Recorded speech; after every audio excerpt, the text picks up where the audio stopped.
It is my very great pleasure to introduce our first speaker today, Professor Cathy Vaughan from the University of Melbourne.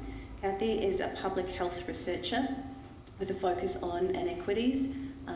She works at MISH, which is the Methods and Implementation Support Hub for Clinical and Health Research Labs. We're so lucky and privileged to have Cathy joining us today. I'm delighted to welcome her up. Are we bringing the panel up now, or are you going to talk first and then? Yeah, excellent. All right, so yeah, we'll move some seats across. So Cathy's going to be joined by a family panel of parents and people with Prader-Willi syndrome. And I have neglected to actually ask who's doing the introductions on that front. Is that me? Cathy's going to do that? Okay. All right. So if our family members would like to come up, if you're comfortable to do so.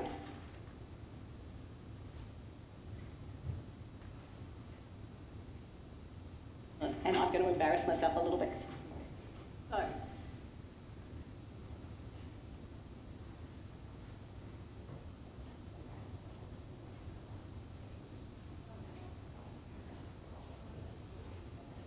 That's one. So these amazing people have given up their time to join us today. And I'm going to make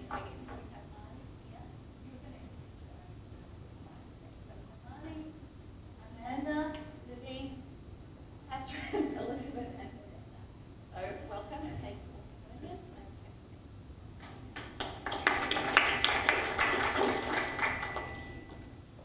I might actually get you all to introduce yourselves, if that's okay, and I might get one of the roving mics, which I saw, and you've all, yep, that's all right, fabulous. And I was going to get you to say, well, you've already introduced yourself, but who your child is, and a little bit about what makes them them, but also what about Prader-Willi makes their life challenging, and what's one or two things that you think researchers could do that would change or research could change your life. Just some little questions. Small questions. So my name's Marnie. I'm from Torquay, and so that's in Victoria for anyone that's travelled around. So my husband and I, my husband Wyan, have two young boys. So Emerson, who's 4.5, going on 14, and Austin, who lives with Prader-Willi syndrome, who's almost 2. And the question around what makes Austin amazing is so many things. He is just a happy kid, always smiling, super social.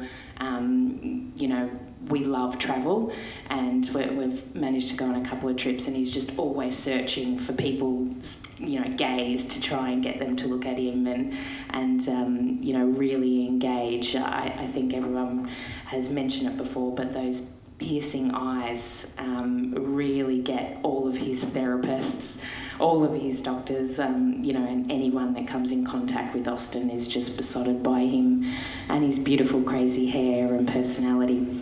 In terms of challenges, obviously that's a massive question. There they are. Obviously, us being in the early stages, the challenge is just going exactly like Kath said. We had a very, very similar story in terms of diagnosis, moving from Geelong, 3 weeks in RCH, never heard of Prader-Willi, and then being told that in your world turning upside down in every way. In terms of the specific challenges that Austin has faced in his short life so far, I would say 3 key challenges. One was probably a bit of surprise because I think the support materials and the community around PWS is, for a rare condition, is really quite amazing. for a new parent seeking information. It is out there around what you can typically expect. One that took me by surprise was reflux. My silent boy at 5 months, nobody could explain to me why 30 meals into his tube feed he was in distress, and a typical doctor couldn't tell that, but I could tell, he communicates with his heart rate and his breathing and his eyes, and I knew that he was really, really distressed. So that was a difficult period that was completely resolved with omeprazole, as simple as that is. The second is around obstructive sleep apnea. A sleep doctor recently said to me, Austin holds my record for the most amount of sleep studies, and that's not a record that I want to be proud of in any ways, but he's had 6 sleep studies in 18 months. Linked to the requirement, we fought really hard for the growth hormones to start when he was 3 months old, and we will never know has that contributed to developing obstructive sleep apnea, but I'm pleased to say that it was either his laryngomalacia, the floppy larynx, or enlarged adenoids that was contributing to that. So that surgery that he had completely resolved the obstruction. So now last sleep study is no obstruction, so no worries there. So that was really hard around anyone with seeing what Austin would breathe like would have been rushing their baby to emergency every day. So that was just what we lived with. And then the last is the overall developmental delays, specifically in the gross motor. So Austin is not interested at all in crawling, and he's making that very clear. And we're just starting some early standing and walking practice. So, that's hard. Obviously on him, he works very hard. And then as a family, that's a big thing to overcome. And as they get older, it's more and more obvious the gap between his peers. So, yeah. Thanks, Marnie. That's great. And great hair. Austin does have great hair. Hi, I'm Amanda. We live here in Victoria, about 2 hours south. I am mum to 3 beautiful kids. Sam is nearly 15. Olivia, my beautiful daughter with Prader-Willi syndrome, is 13. And Leo, who is 10. We're a bit into our journey now. So listening to Marnie, brings back a lot. Liv is, my best friend. We do everything together.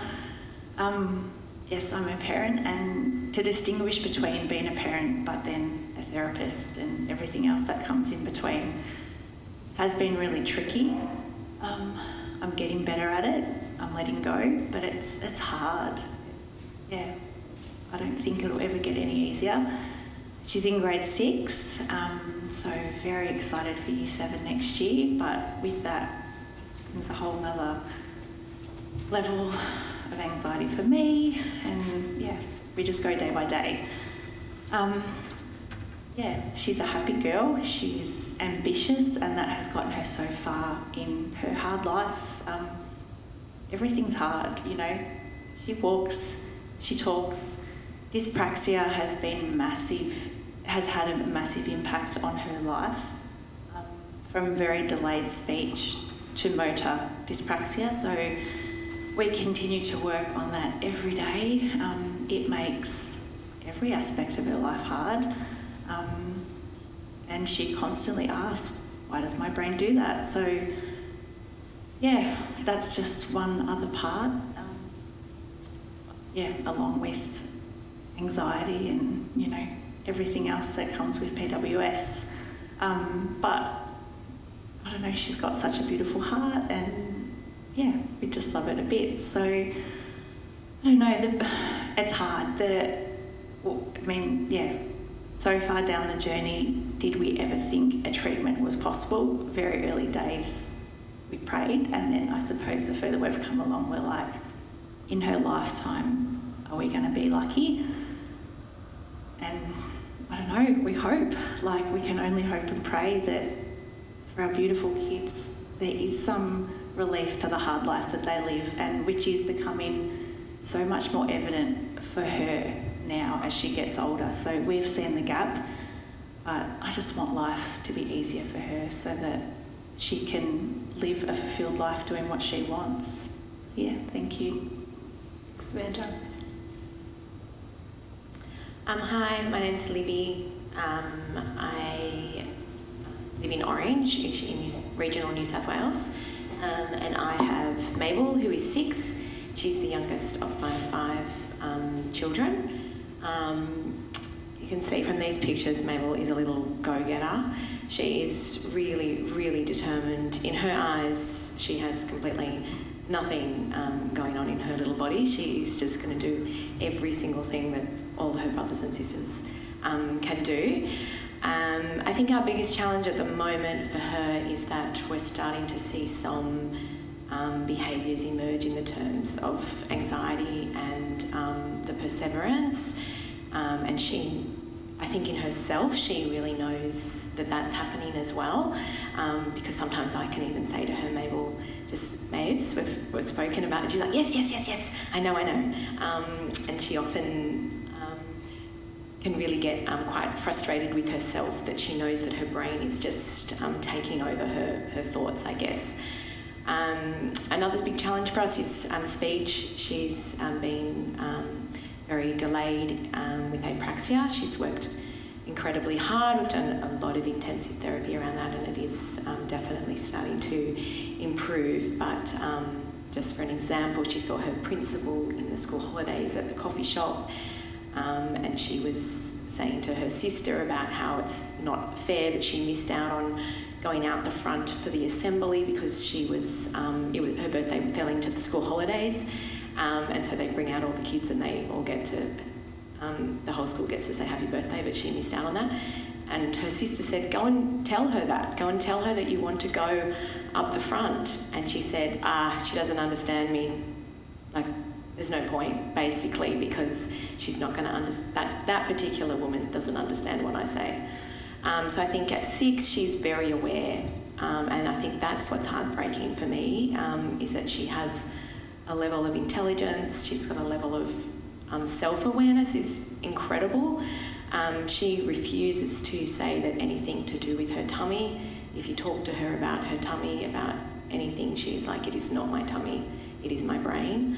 And we have never ever spoken to her about her brain, but that she knows that it is her brain that's telling, and she will say that my tummy tells me I'm full, but it's my brain that says I want more lunch, I want more lunch, I want more lunch. So I think that's really hard when I can't really help her in that regard other than, talking to her. But yeah, she's otherwise great. She's really social. And as I said, she's really determined. She's told me that she is going to live in Sydney and I'm going to buy her a house and a pink car, and she's going to work at Napa where she goes to therapy. So she's got her life planned out for her, and given Mabel's determination, I hope that one day she can live out those dreams. And I think that's what's the hardest thing is knowing that if Prader-Willi just takes over, those dreams won't be possible for her. But we're very grateful. We've got a great team. Our wonderful endo is here, which for us, I think when you saw that people want their caregivers to be up to date, I feel incredibly lucky that we are around people that actually genuinely do care and want to stay up to date and things like that. So that's really great, and I think Mabel's lucky in that way that she has got a great support network around her. That makes me sad though, because not everyone has that, and I think this is what's important, that we can really drive that access for everybody living with Prader-Willi as well. Thank you. It's great to hear of a 6-year-old with ambitions. A house in Sydney is no small ambition. It's awesome. Thank you. Hi, my name is Catherine, and I have Alexander, who's 4, with areas, and I also have a 6-year-old. We're from Perth. Alexander, much like some of the other children that have been spoken about, is just the happiest, loveliest, most engaged child. He's also got an awesome sense of humour. Unlike, I think, most 4-year-olds, he gets irony, he cracks jokes with his teachers, he's just hilarious. And he loves everyone he meets. He would hug everyone if I let him, I'm sure. I think the biggest challenge for Alexander at the moment, we're really fortunate we haven't encountered a lot of the typical issues to date. It's been a relatively smooth process to hear, but certainly his speech is his greatest challenge at the moment. He's got fantastic comprehension and his vocabulary is awesome, but people can't understand him because his articulation is not where it should be, and so that is so frustrating for him that he cannot communicate always what he wants, and particularly starting school this year, 3-year-old kindy, that's become more apparent, his frustration there. I think for us as parents, the hardest thing, other than obviously the early days, which are just hard, there's no two ways about it, was accessing services, and knowing that we could push for more and better than we were originally told was what we would get necessarily. I don't know whether it's a particular problem for Perth, but we had a lot of problems accessing growth hormones early. We wanted to start soon, and we ended up with 6 specialists before we found someone who would start for 1. And so I think it's knowing what you can push and that you can ask for more, and something that's, I guess, where the Centre for Excellence really comes in, is building that knowledge, because I think if we didn't know we could ask and push and keep pushing and see new specialists, the outcomes might have been not what they are now. That was really hard, on top of dealing with a diagnosis at that stage, is also having to feel like you're fighting every day to get more and better services. Thanks, Kat. We will get Alexandra. Yeah. Great. Yeah, hi, my name's Liz. I have one child, James, who is currently 42. So James was born in 1981 in Sydney, and he was initially diagnosed with an atypical cerebral palsy, and it wasn't until he was 2 that he was diagnosed with Prader-Willi with the deletion type. Growth hormone wasn't available back then for children with Prader-Willi syndrome. So James's maximum height that he ever reached was 150 centimetres. So he's now 42, now 147 centimetres because of his severe scoliosis and kyphosis. His weight's 52 kilograms. Maximum he ever reached was 60. Haven't really had the weight problems.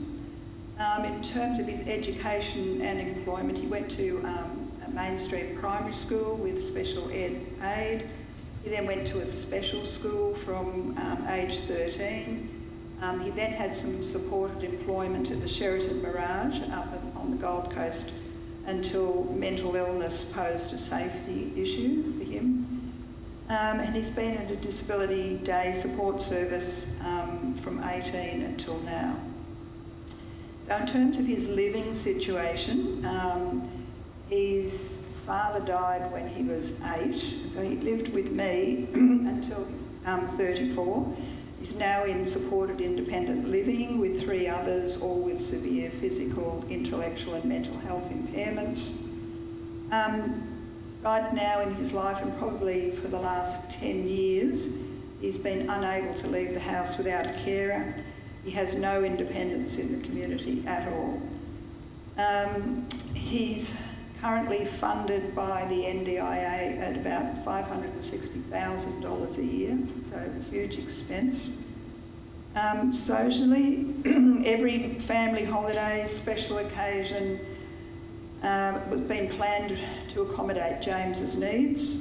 Few without major meltdown, disruption, cessation to activities. And I just say though, I could have repeated what most of you repeated for the first, I don't know, maybe 15 years, but had photos back then, would have been a very happy, smiling, engaged, friendly sort of person. That all changed dramatically. once he got to adolescence. He has severe anxiety and agitation with any change at all in routines and expectations.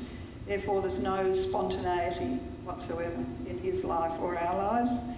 He has a family member or a paid support worker to accompany him to everything he does. He doesn't have any friends, so I actually paid a huge amount of money to have a trained companion dog for him. In terms of diagnoses that he's had over his 42 years, obviously it's Prader-Willi syndrome, he's got borderline intellectual disability, he's got moderate hearing impairment, he's got severe kyphoscoliosis, he's got osteoporosis. Then we go on with all the psychiatric ones. Generalised anxiety disorder with obsessive and compulsive features, major depressive disorder with psychotic features, schizophrenia. Correct, got to turn the page. And along with that, gastroparesis, slow gut disorder. He's had 13 emergency admissions to hospital, 2 of those ending up in ICU. 5 of them were for small bowel obstructions, which were actually pseudo small bowel obstructions caused by antipsychotics, specifically clozapine. He's had 8 admissions for acute psychosis. So his first psychiatric assessment was when he was 14 years old. Since then he's seen 5 psychiatrists and 4 psychologists and had 2 hospitalisations while we were living in Queensland. We then moved to Melbourne about 13 years ago, and since then he's been assessed and treated by 15 different consultant psychiatrists at Austin Health, 3 psychologists, 5 admissions to the adult psychiatric unit, all via ambulance and with police escort. He's been prescribed 15 different psychotropic medications. After each mental health relapse and hospitalisation, his baseline function abilities, engagement with people, all sink lower and lower, never returns to baseline. He's had adverse reactions to many medications, haloperidol, SSRIs, SNRIs, clozapine. He has been involved in research. I think one of the early ones of the oxytocin trial with Professor Einfeld, and then one of the early trials of the exercise program at La Trobe. In terms of positive things that have been in James's life, despite all the mental illness, as you can see up in one of the photos up there on the right, he completed 10 consecutive Gold Coast Marathon walks. The first 4 years they were 10 kilometres, and the last 6 years they were 5 kilometres. He now walks 4 to 6 kilometres about 4 or 5 days a week. So he has always been very engaged in exercise. That's his go-to place, and it's our go-to place. It's the thing that reduces the anxiety more than anything. So he's usually out with his little dog Penny. See there, walking. So yes, so I guess that's not such a wonderful picture. I guess at 42 though he has exceeded the average life expectancy, which I think is still around 37. Every time he's been in hospital, particularly at ICU and the really severe bowel obstructions, every time I thought, well, this is it. This is it now, but the resilience is amazing. Just bounces back. But anyway, that's James's story. Thanks, Liz. Hi, my name's Vanessa. I'm from Canberra and my son Angus is sitting here with me today. Angus is 25, so he was born in 1997. He was around 8 weeks old when he was diagnosed. I also had we thought he had a diaphragmatic hernia when I was pregnant with Angus at his 18-week ultrasound, so he was already on the radar. Once he was born, and I say this, so it's like he was born into a room of people, so Angus is a people person, a cast of thousands in the ward. Anyway, it turned out I ended up going home after a week with Angus. They couldn't tell me what was wrong, obviously, but we knew something was wrong. His chromosomes looked very normal. We had a professor of the NICU who, anyway, I don't even want to go there because it's just, you meet some really strange people when you're in this situation. So anyway, went home. Angus started to lose weight because he couldn't suck, and it was the era of breast is best. And so Angus was quite dehydrated and got the UTI and all those sorts of things, which, when you've got a child that's floppy and can't suck, formula's not the poison that they make it out to be. A baby that is well fed and rehydrated and their brains are working well is what's best for the baby. So I went home, tried to breastfeed him. It was a nightmare. Got back into NICU because we had nurses that would come to the home whilst he was at home, and so got rushed back in, and the next minute, he's being fed this evil formula, and then I was like, well, if he doesn't have that, he's going to die. So they got him sorted, and then there was a round of doctors that used to come around every day and ask me how he was going, and I'd always be really positive about it. And because again, you're talking about the eyes and how they're so reactive, and it was like I could look into his eyes and say, everything's going to be, he was saying to me, everything's going to be all right, Mum. I'm just a little bit slower than everyone else. And one particular day they came around and I was really positive about Angus, and they shot me down again. And in those days I didn't swear, and I just turned around, and I won't say what I said, and I said, stop asking me, it's horrible. You shoot me down every single time. You just do what you need to do. And anyway, the physiotherapist who was standing behind them gave me a hug afterwards and said, well done you, because it was so depressing. And he was in Bay 4 in the NICU, which meant he was next, you're on your way out, and they just didn't know what to do with Angus because he didn't have Down syndrome. He wasn't a baby that came from parents who took drugs or alcohol during the pregnancy. So he was this kind of enigma in the corner, which was really tough. And so he was there for, I think it was 3 weeks, and I literally crawled up in a ball and said to my husband, we're going to take him to Sydney or Melbourne because this is crazy. They keep poking and prodding him and no one can tell us what's going on. And so they fessed up and said, righto, the geneticist is coming tomorrow. We'll go through the process of testing him. And they told us it was Prader-Willi syndrome, and they were testing for, and they told us not to Google it.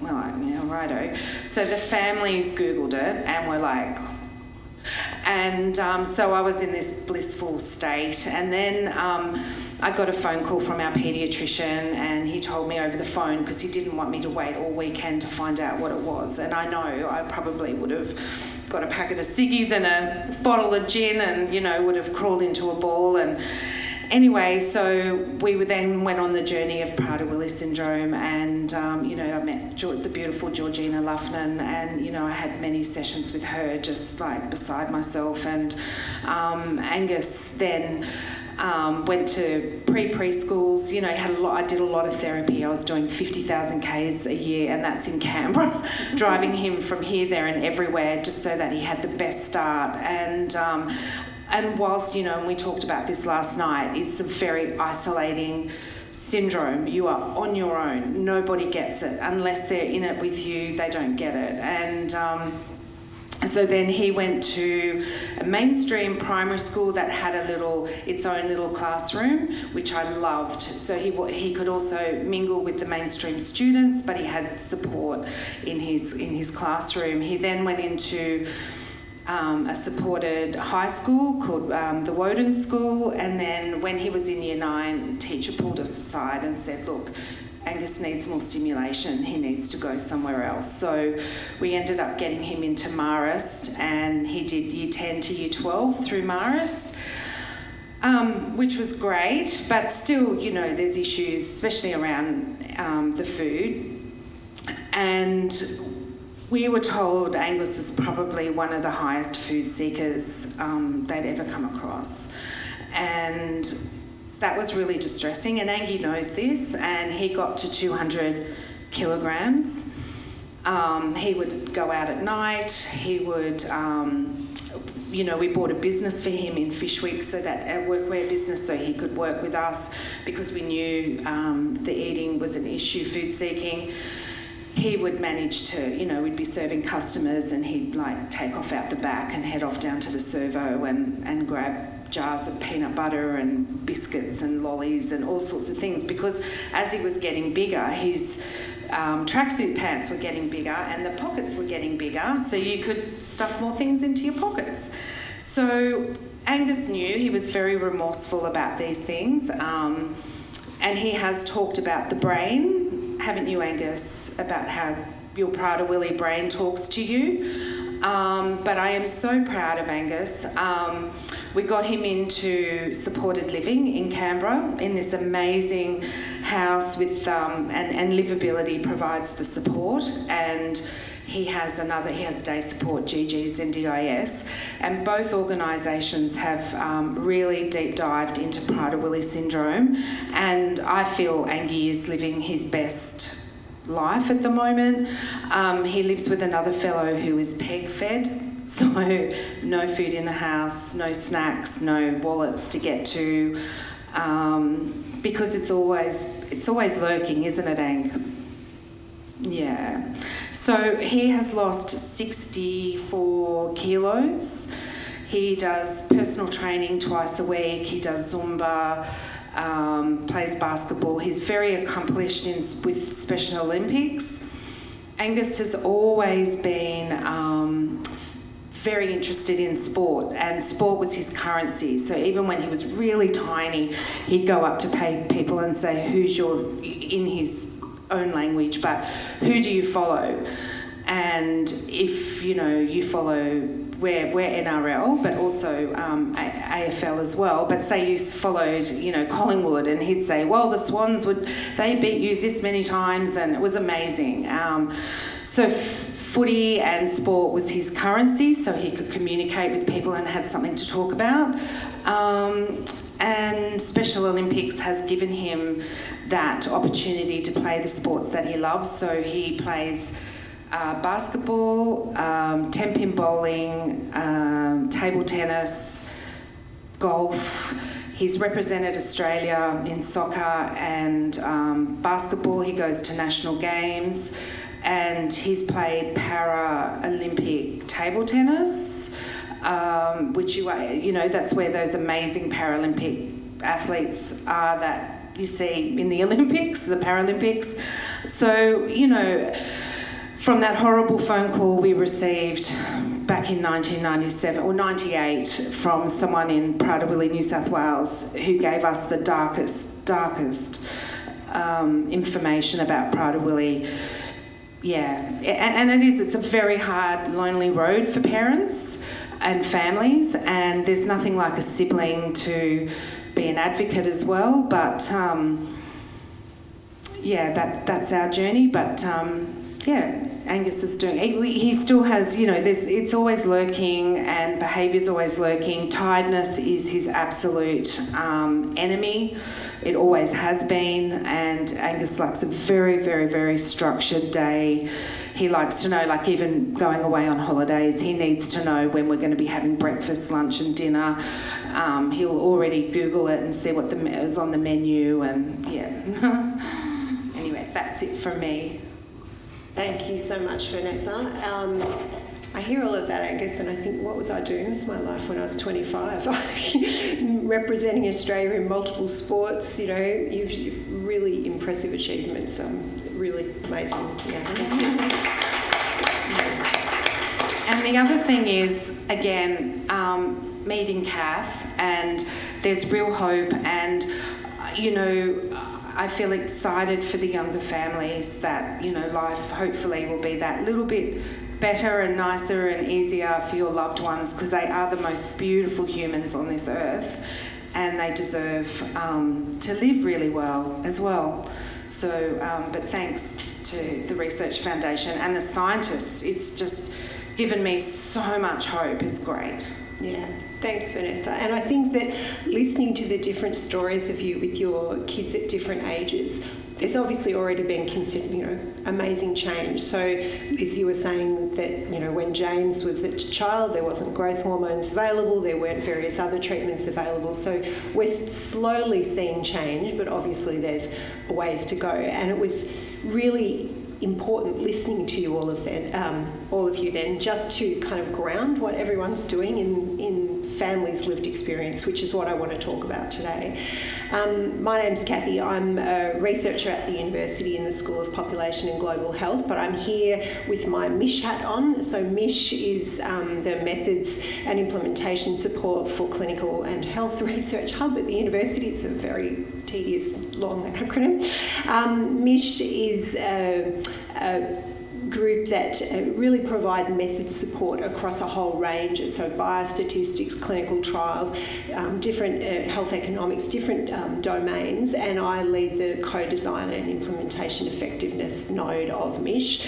And really what that is about is working with patients and families and clinicians to collaboratively develop solutions and trial new interventions. And really what I want to talk about today is a bit how we might go about that, drawing on your experience of being involved in research or not, which is also actually really important to hear from.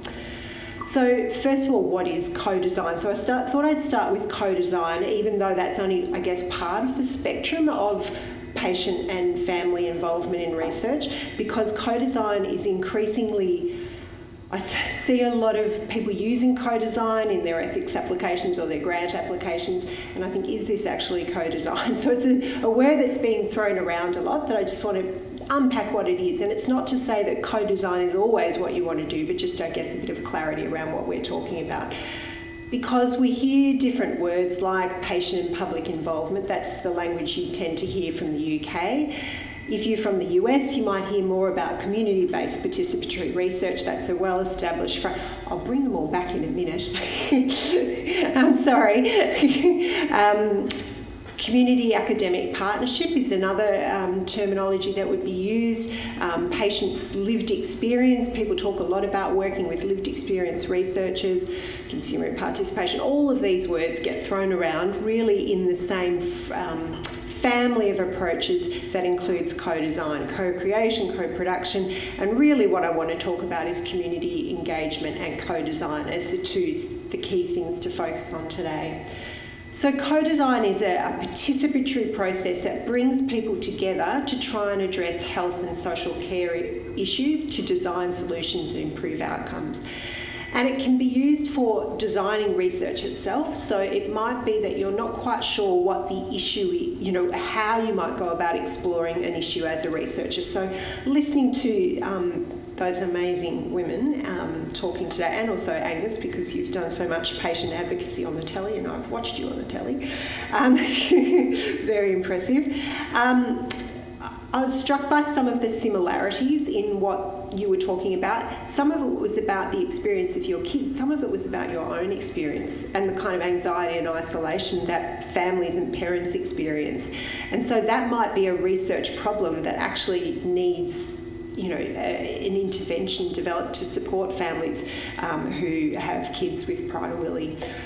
So it might be about working with families to think about how can we try and improve knowledge and understanding, but it might be also about designing and implementing interventions and looking at your roadmap and the principles that you outlined, Diane, where you're talking about unmet need. The only way you can understand what unmet need is from a family's point of view is to ask them. So you've got a great baseline with your survey that you've already done in terms of co-design research. You were also talking about uplifting quality of life. Again, the only way to understand what quality of life means to people who live with Prader-Willi and their families is to ask them and to listen to what they have to say, rather than have assumptions about, I've got this new whiz-bang idea.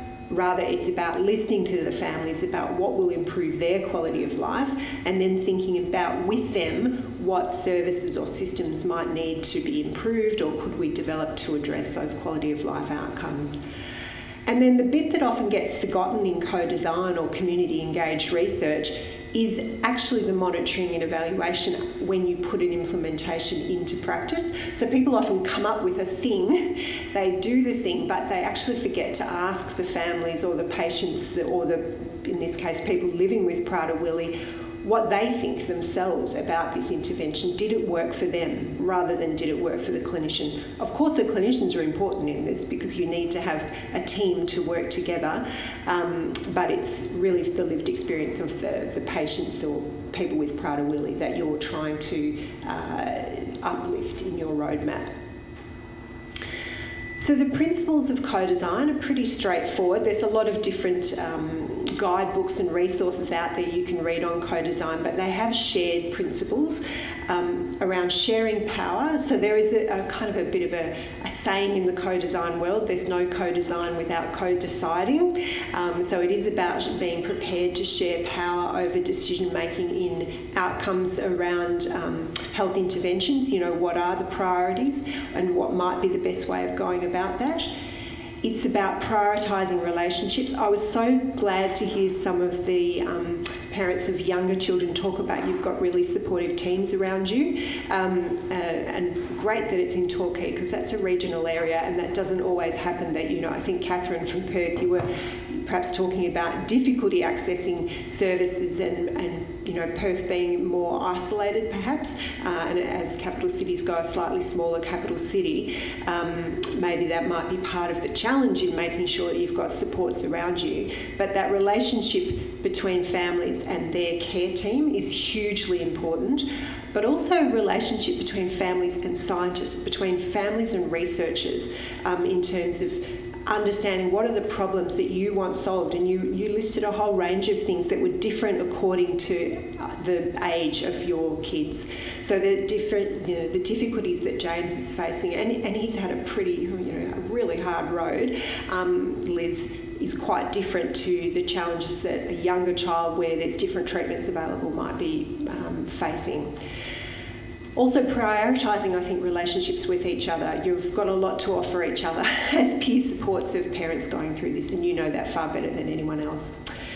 The other principles are around using participatory approaches. So instead of researchers often can be very good at coming up with research tools that extract information. So, you know, in health-related research, that might be looking at blood, you know, markers of cardiovascular disease or, you know, onset of diabetes, blood sugars, or it might be around measuring sleep, you know, 18 sleep studies in a very short space of time. So it can be about sort of extracting biological information without necessarily thinking about what other things might be important for this family, which could be working with them about charting quality of life over time. You know, it might be a sort of more of a narrative approach to doing research. So thinking about other ways of capturing information that help scientists and clinicians really understand the experience of that family. And then the other principle of a co-design participatory type of approach is to try and build the skills of families, of clinicians to work with each other. So people often think that the capacity building is only on the family side. Listening to you guys speak, that was an incredibly articulate set of parents who have a very clear understanding of the health challenges that their children are facing and are able to articulate that really well. It's also about building capacity of researchers to work with families, because that's not often what they're trained in. And sometimes scientists can be very anxious about working with families because they are worried about raising expectations, they're worried about not being able to, you know, it can be quite confronting to deal with the things that your profession hasn't been able to solve. When you're, particularly for, and clinician researchers can really find that difficult when you've been trained to fix things, and some things are difficult to fix or can't be fixed, and that can be very difficult. So it's building capacity on both sides.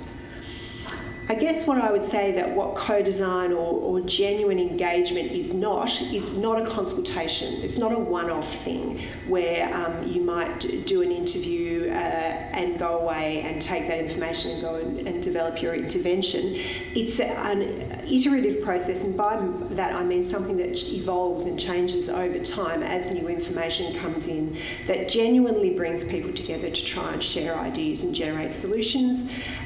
It's not low cost or research on the cheap. So I do a lot of peer research with women around a whole range of issues, and people think, oh, peer researchers, as in people with the condition that we might be researching, will be cheaper than academically trained researchers. Absolutely not. You've got to, if you really want to genuinely involve community members as co-researchers, you've got to pay for translators, you've got to pay for transport or childcare, or there's a lot of those sorts of costs, as well as bringing people's skills up to scratch and making sure people are confident to do this research together with you. And it's not a quick fix, which is back to the first point. So just thinking about carefully, is this the right way for you to go? But I really encourage researchers to think about co-design, community-engaged, participatory ways of working, especially for a complex condition like Prader-Willi, where there's different families and different people living with Prader-Willi will have such different experiences. I think that's perhaps maybe the key message I want people to take away is you had 5 families there at different stages of life, but also with a whole lot of different circumstances which will influence their child's pathway through life. And so we shouldn't make assumptions about where people are going to end up.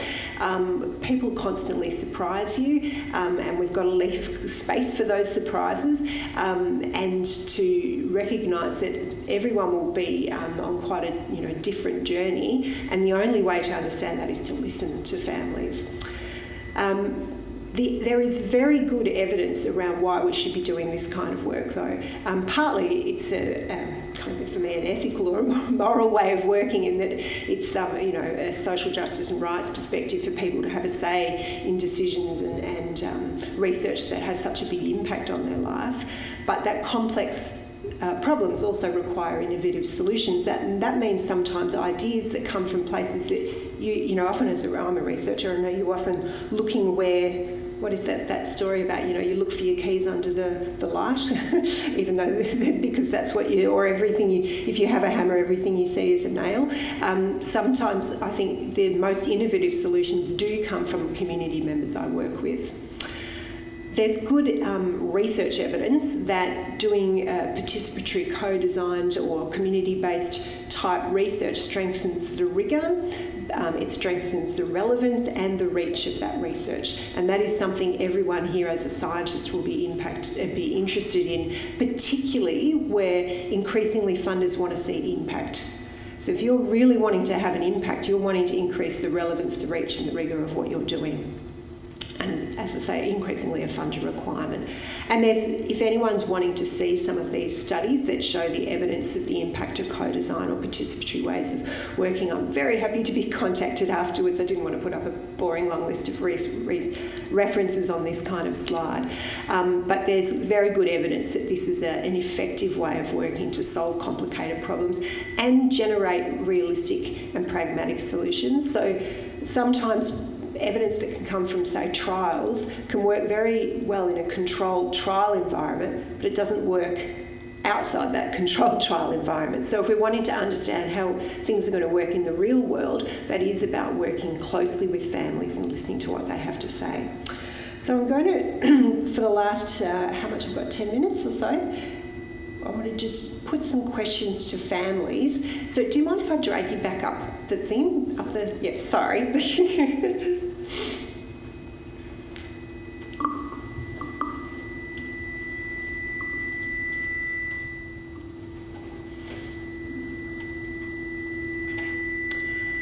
So I'm interested, a few of you mentioned that you had been involved in research in the past. If you could share with us briefly how that experience was and anything that could have been improved about that experience. Angus did a research trial through the Charlie Perkins, is it Institute or, I just can't hear. Oh, through RPA. Charles Perkins Centre, that's it. Thank you. And so Angus and I would go up, I think it was every 6 weeks or something like that, I can't remember, it was a while ago. And we used it as a fun sort of like getaway together, so it was quite cool. But during the research trial, they worked out halfway through that it wasn't working. Whatever it was, like the controlled and the placebo were having the same. So, but I think being a part of it gave us hope, and because Angus also in the Canberra Hospital, when he was much younger, right up to I think about 12, he used to participate in the it's for the doctors becoming paediatricians, and they'd have to go around, and like guess what whatever they had diagnosis is. Some of them would get Prader-Willi syndrome. So, and that was the thing. Like we did it every year because, again, it was just someone hearing about Prader-Willi syndrome. So he was a bit of a pioneer in that. Forum. So we used to do that maybe a couple of times a year, and he'd get a toy, so it was a great and Angus always loved being poked and prodded. But I also wanted to say too about right from the start, I learned very early on to have, I used to call them my circle of friends, and they were medical people that we would only work with. We would not, and that was your GP, endocrinologist, whoever, therapist. We never went outside the circle of friends, because as soon as we'd go to a different GP, it was just they didn't get it. Yeah. So you learn very early on to keep your circle of friends very tight. Yeah, and that's a good message for researchers in terms of not interfering with your trusted relationships that you've formed. Yeah. And I think that is something researchers need to think about, is what impact might being involved in research have on these relationships you've carefully crafted. Because it's very different how you manage your child with Prader-Willi. Yep, great. Thanks, Vanessa. Anyone else been involved in research? Liz? Yes, sorry. The research that James has been in was pretty much at a distance. I think we lived on the Gold Coast. We went to Sydney a couple of times for Stuart Einfeld's one about the oxytocin. But I think that was just initial questionnaire type things, and then it was all pretty much done remotely. Was that the spray? Yeah, we did that too. Yeah, that's right. Filling in questionnaires and things like that. But I have got a comment from another family person who wasn't able to be here, who's got an adult son, who said researchers probably need to think about, like in her case, she's not he won't allow her to be the guardian. So she can only attend medical appointments or appointments with the researcher if her son allows it. Yeah. And if she is there and she goes to correct this information that her son is giving, she's ordered out. And she is worried that if the researchers or medical people are reliant totally on the person with Prader-Willi syndrome giving an accurate presentation of things they're doing or experiencing, whatever, then they may well get very inaccurate data. So she was just advising it's always good to have a reliable witness. Of, like I understand about the co-design and participation, all that, and they need to be part of it, but I think you also need to really check the accuracy. Yeah, and I think with co-design, it's about the people who have most at stake, and families have definitely got a hell of a lot of at stake here. So absolutely working with people with Prader-Willi, but families are key as well, and in this instance, absolutely key. Yeah, thanks, Liz. That's a great point. Has anyone? Yeah. We've done a few with the Murdoch Children's here at the RCH. Yeah. A few when Liv was younger. I can't even remember, but around was behavioural autism sort of stuff, and the most recent was the wearable devices. Okay. So we've had great experience, and I suppose I come from a place of if we can do anything to help, please count. So what made it a great experience for you, Amanda? The latest one with the wearable devices, they were lovely. Just lovely, and I felt. So we went in there a few times for them to do the actual trial, where she had, or whatever it was, and the follow up with just me was, I don't know, I just felt heard as a parent about everything. So that was, it was an enjoyable experience. So again, in terms of our message for researchers, making sure that you have the time and the space to hear people, because I was struck by your language, Vanessa, about, what did you say, you shut me down every single time, when Angus was younger. So that making sure that there's, because it takes time to listen to people and I give think them the follow-up, I mean, you convince your child that this is a worthy thing to do and that it will help other people. Yeah. But then that follow-up,